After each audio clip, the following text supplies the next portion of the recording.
Have y'all ever heard of the theory of general relativity? It's what Einstein is famous for. In his calculations, he started to realize that the universe was not eternal. It had a beginning. Now this leads us to the law of causality. Everything that came to be needs a cause. So Einstein clearly knew that if the universe had a beginning, it needed a cause. Let's go to the Big Bang Theory. There was no space, no time, and no matter before the Big Bang. The universe emerged out of nothingness. What does that mean? Since it's impossible for the universe to be able to create itself because it didn't exist in order to be able to create itself, nature and the universe itself was just a big effect that was caused by, what are we left with? An extremely powerful, extremely intelligent, precise, given the precision that our universe was created with, personal entity that is capable of existing outside of time, space, and matter. That can't be nothing but God. And for people that are like, okay, well, how do you know that it's like Christianity's God? There's only one God. But there's a very famous astronomer named Robert Jastrow. His credentials as a scientist are impeccable. Being agnostic, he's not even a Christian. He said that all of the essential elements of the Big Bang Theory line up with biblical creation.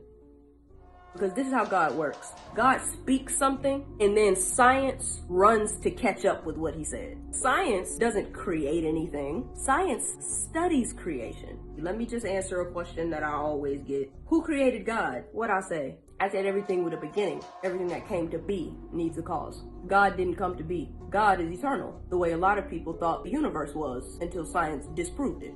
So God doesn't need a cause or a creator. He is the cause. The universe is the effect. Don't just take my word for it. Go look into it for yourself. One more thing. Evidence is not a substitute for faith. Following God is not a matter of evidence or proof. It's a matter of the will. You have to want to do it so you can have the peace that you're looking for. And if you don't want to make that choice, no amount of evidence is going to convince you to. You have to want to.